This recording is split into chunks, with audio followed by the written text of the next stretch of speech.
más trending topics sobre Murillo Karam, sobre Peña Nieto, sobre la operación de Estado para esconder, tergiversar, mentir sobre lo ocurrido a los 43 normalistas de Ayotzinapa después del tercer informe del grupo interdisciplinario de expertos independientes. No claudiquemos, dice Jaime Hernández, y suscribo. Y por eso, no claudiquemos, querido Daniel Marmolejo. Te agradezco mucho siempre tu paciencia, tu empuje, tus ganas, tu compromiso con la verdad, tu generosidad. El maestro Daniel Marmolejo ya está aquí para hablar sin censura en momentos en que anda la perra brava, mi querido Daniel. Te mando un abrazo, ¿cómo estás?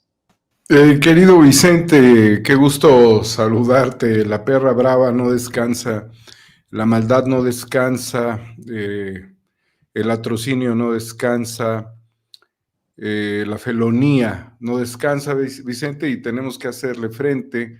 Por eso creo que yo ya llevo como 36 horas sin dormir entre varias acciones y movimientos. Me di un baño hace unos minutos para estar más fresco contigo, pero es eso justamente, los demonios no descansan y tenemos que combatir en la medida de lo posible, querido Vicente. Gusto en saludarte como siempre, hermano. Gracias, hermano Daniel Marmolejo, estaba leyendo un tuit tuyo que dice: los videos presentados por el grupo interdisciplinario de expertos independientes obligan a la captura inmediata de Murillo Karam. Adelante, Fiscalía General de la República. Pero pues, ¿con qué autoridad? Con un fiscal tocado, lastimado, madreado, mi querido Daniel Marmolejo. Empecemos de ahí y te escucho con tu análisis. Y quizás menos rico de lo que él quería, ¿no? Que también ese es otro aspecto fundamental. Sí, le dio una arrastrada a la Suprema Corte de Justicia mediante la fabricación del delito a la hija de su cuñada. Y esta situación pues demuestra claramente que no tenía elementos para, pues obviamente, pretender alcanzar la fortuna con su hermano testaferro, y en las acciones que él hizo demuestran también la falta de probidad en la fiscalía. En el caso específico, no quiero decir que en todos los casos, Vicente, porque muchos casos vienen apalancados por la Unidad de Inteligencia Financiera, pero en este caso en particular no lo logró. Y también esto es importante señalar. Yo siento, ahora que lo menciono, que la Unidad de Inteligencia Financiera está dormida. Vicente, antes teníamos otro ritmo, otra forma de comunicar y una persecución a los delitos de criminales de cuello blanco, y hoy no hay nada, no vemos nada, no se mueve nada, está dormida la UIF. Y para la Fiscalía, pues muy bien, porque tampoco hace gran papel, no está haciendo las grandes investigaciones, y en el caso particular de todo lo que estamos hablando, de este crimen de lesa humanidad contra los jóvenes estudiantes a quienes les arrebataron la vida, y fue el Estado el que les arrebató la vida, pues consignaría necesariamente el que las autoridades encargadas llamaran a cuentas a Jesús Murillo Karam, para empezar, y desde luego también al exsecretario de la Marina, además de los marinos, porque los integrantes de las Fuerzas Armadas no se mandan solos, Vicente. Ellos dependen de la autoridad superior. Y en ese sentido también queda claro que la magnitud de la tragedia envuelve también el aparato federal del Estado, y en esa lógica sería muy conveniente llamar a declarar al exsecretario de Gobernación, Miguel Ángel Osorio Chong, y no nada más a él, también a quien era el delegado de Segov en Guerrero, porque el delegado de la Secretaría de Gobernación tenía el pulso de los acontecimientos y se lo informaba al secretario de Gobernación, quien a su vez estaría obligado a informarle al presidente de la República. Entonces, el delegado de Segov en Guerrero, Juan Salgado Brito, debía informar en ese momento el pulso de la situación, máxime en donde sucedió en Iguala, concretamente al secretario de Gobernación. Ese es como pudiéramos nosotros entender la cadena.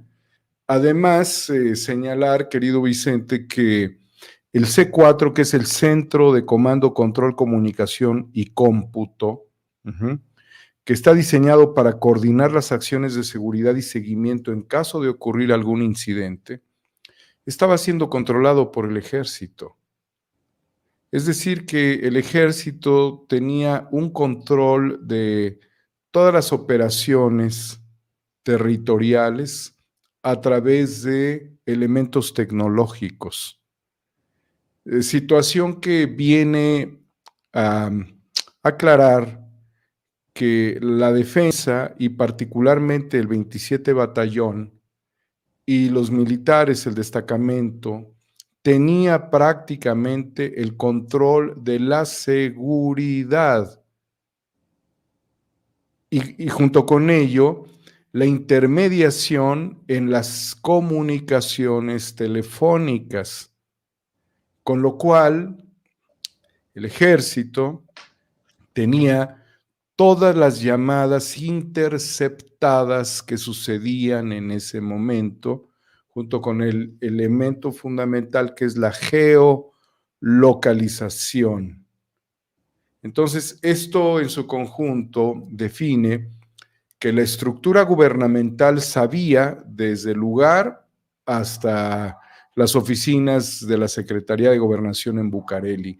De Bucareli la información llegaba a Los Pinos o a Palacio Nacional, preferentemente a Los Pinos, donde estaba Peña Nieto, ¿sí? A través de toda la información de Segov, que recordemos que la Secretaría de Gobernación es la encargada de la política interna, y este es un tema de política y de seguridad. Otro aspecto también que se señala es la infiltración con topos, pues no sé cómo llamarlos de otra manera, o con integrantes de las Fuerzas Armadas, quienes estarían realizando acciones de inteligencia directamente con los estudiantes. O sea, dos pseudo compañeros eran informantes de la Sedena, con lo cual venían prácticamente con una comunicación previa de varios días antes al 26 de septiembre del 2014. Y desde 10 años atrás, por supuesto. Pero en el caso particular, sabían cuáles eran las decisiones que se habían tomado en una asamblea para que los jóvenes viajaran a Iguala desde la normal y de allí pudiesen viajar a la Ciudad de México en autobuses para acompañar la marcha conmemorativa del 2 de octubre en Tlatelolco.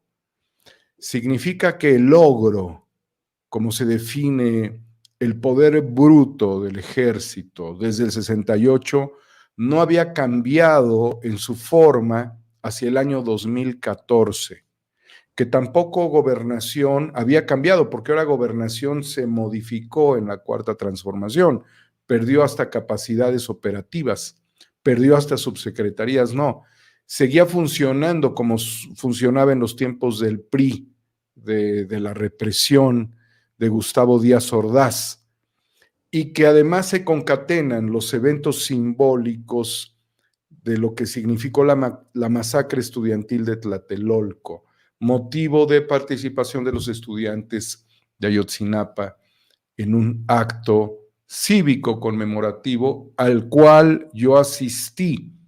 Yo estuve presente en la marcha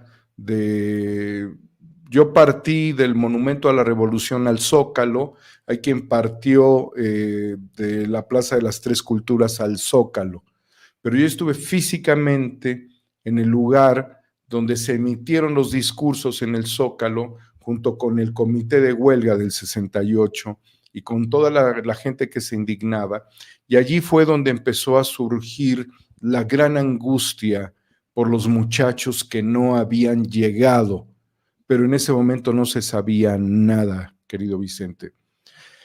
la configuración de la información presentada por el GIEI, el grupo interdisciplinario que ha funcionado en México en 3 distintas ocasiones para promover las investigaciones al más alto nivel, con el mayor pudor, cuidado, decencia, humanismo, junto con el equipo de expertos forenses argentinos, vivieron todos los bloqueos de Peña Nieto.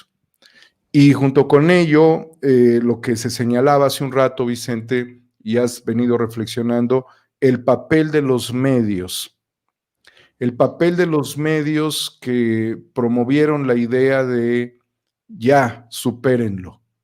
La voz de Yuridia Sierra, la voz que tú has señalado de Carlos Marín, la voz de esta conductora que salía antes con Pedro Ferriz, se me olvida el nombre, Fernanda Familiar, Ciro.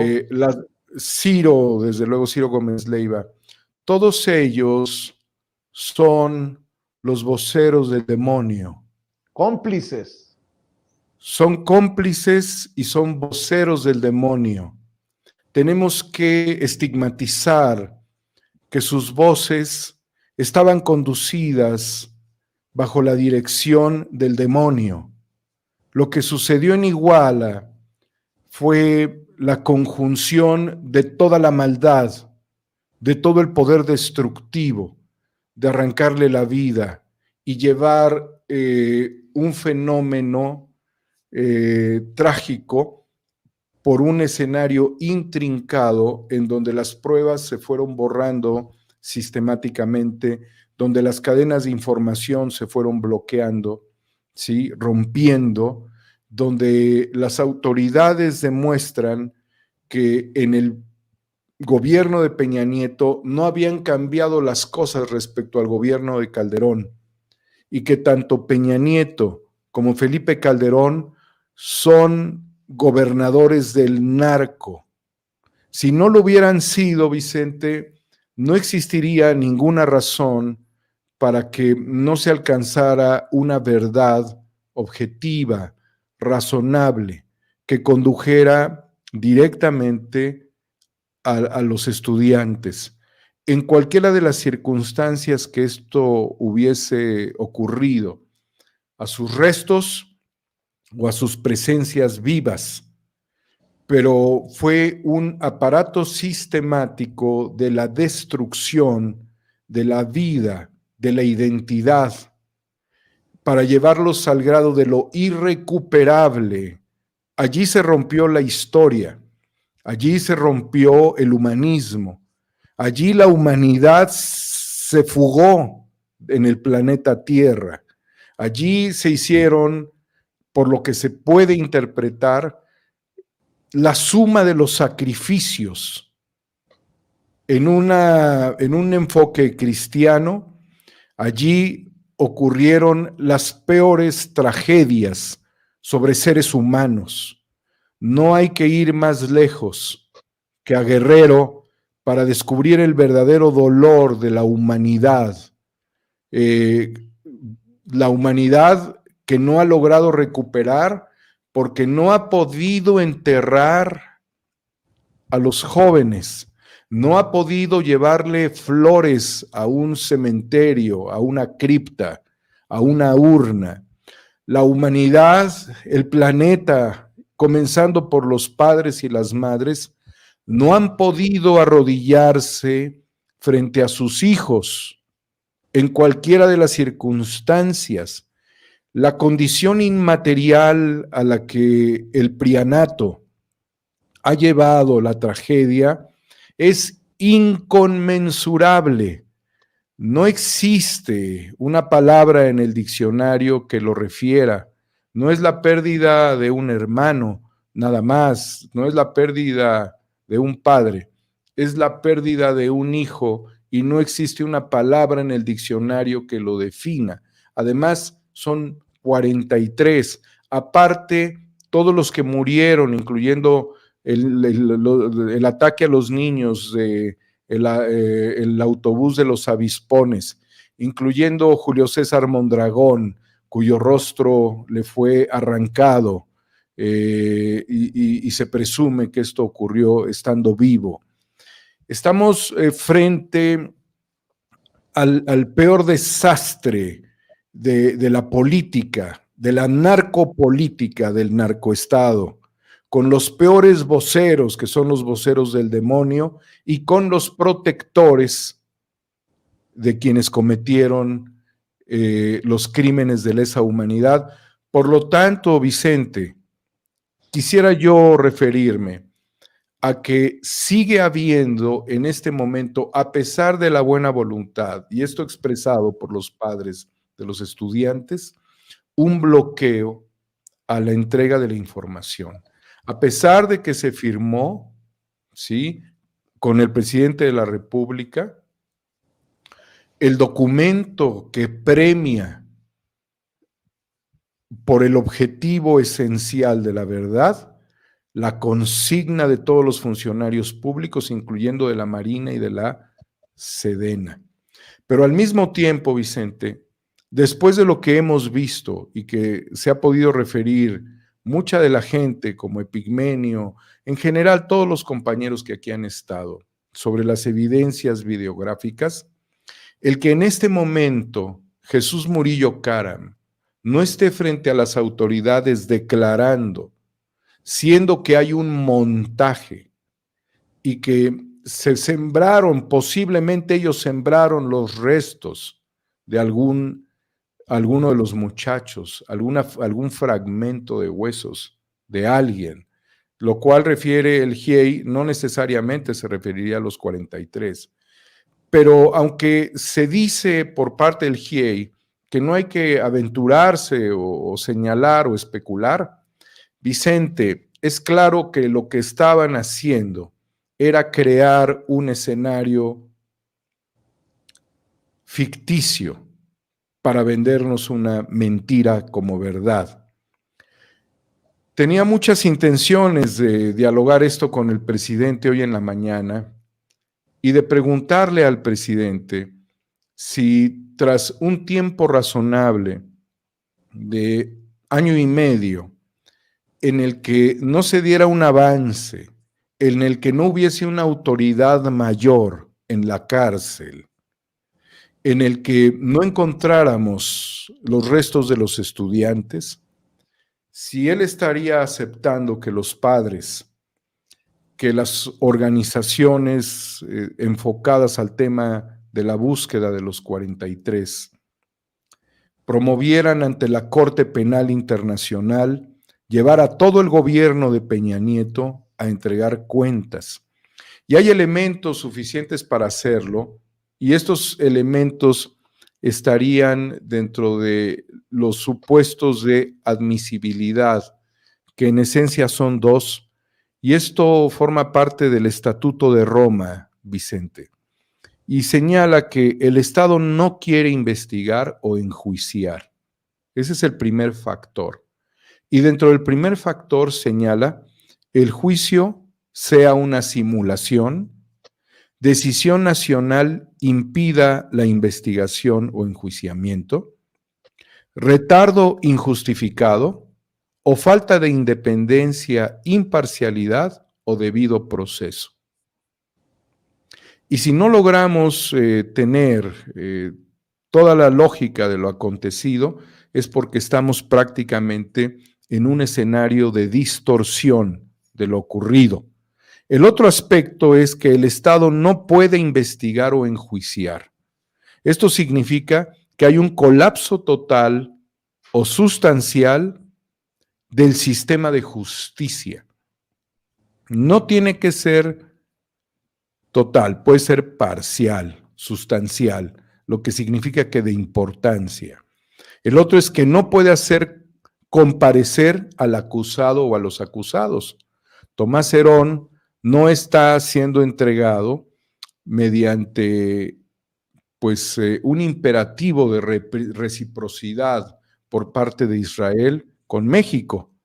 No tuviéramos nosotros, amigos israelitas, a Adolf Eichmann, porque ustedes mandarían a sus agentes del Mossad para llevarlo y enjuiciarlo. Pero ya que tienen ustedes a Tomás Herón, le debo de decir al pueblo de Israel que es prácticamente lo mismo. Están ustedes frente a un sujeto que cometió crímenes de lesa humanidad, que generó torturas y que creó una mentira como verdad a un pueblo que no es enemigo de ustedes. Que valga el comparativo con Adolf Eichmann. No puede hacerse de las pruebas necesarias, y aquí es parte de lo que está señalando el GIEI, que hay información que no se les entrega, que las transcripciones de las comunicaciones no están terminadas y que nada más se hablan de 2 comunicaciones bidireccionales cuando pudieron existir más y que por cualquier otra razón no pueda continuar con el juicio.